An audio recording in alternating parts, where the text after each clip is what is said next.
Yeah. Bored moms all over internet are baking sourdough and you've had enough of it.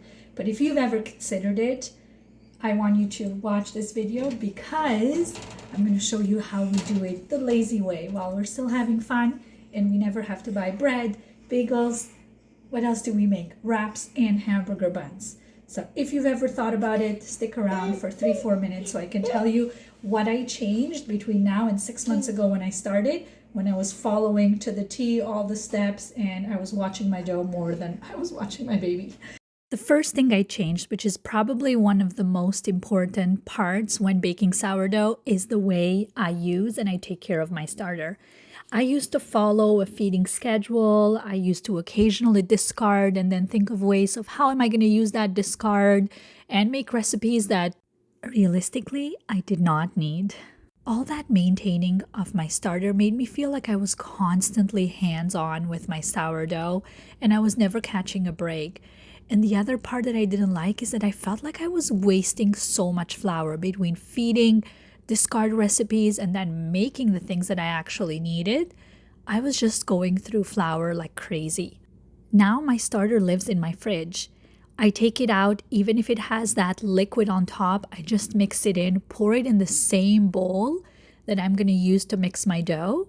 Then I take a cup of flour, depending of how much I'm trying to bake, and we'll get to that on another point, but I'll just feed it right on that same bowl, and then I'll feed the rest to the starter that I took out from the fridge, mix it in, close it, and put it back in the fridge until next time I need to use it.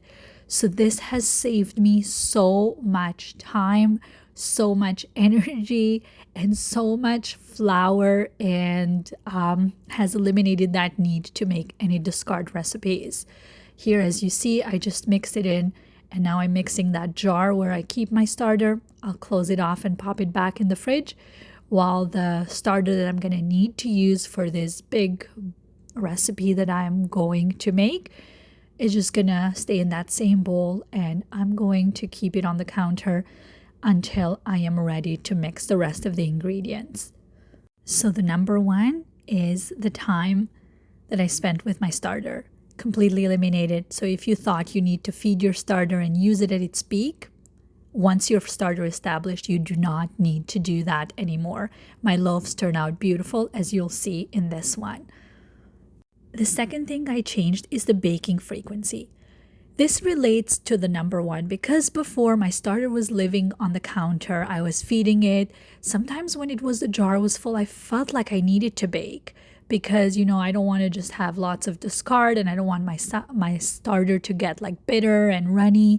So I would bake. So I was baking multiple times a week. And yes, I would get fresh bread, but still like we were consuming more than we actually need to. Now I just take my starter once a week or once every 10 days out.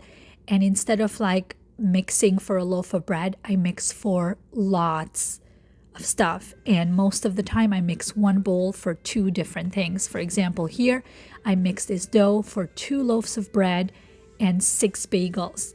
This is just once a week baking and just making a big batch, which has changed my sourdough game dramatically.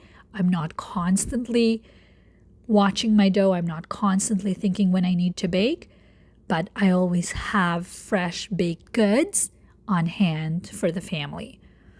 So baking once a week or once every 10 days and mixing just once for multiple sourdough goods has been the second thing that I've changed and has improved my schedule and my time management with sourdough so much. Now for the third thing that I've changed, and I think it's a no-brainer, but we're a family of 4. My little boys eat a lot of bread, but still we're not going to go through all this bread and bagels and everything in 1 week. So the next thing that I've changed is freezing. Super simple, but I was very skeptical to freeze at the beginning because I didn't know how my baked goods would be when they were frozen. Now I just realized that sometimes I even like the bread better once it has been frozen. I usually just slice the bread in thin slices and then I will wrap it up, put it in a Ziploc bag, and throw it in the freezer. And when it's time to defrost it, I'll either open the bag and leave it in the counter, or I'll just pop a slice of bread in the microwave if I need it right away for like 10-12 seconds, and then toast it.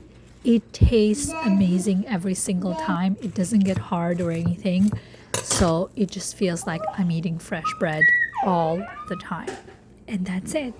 Being more laid back with my starter and having it live on the fridge, changing my baking frequency and baking multiple things at the same time, and using the freezer as my friend.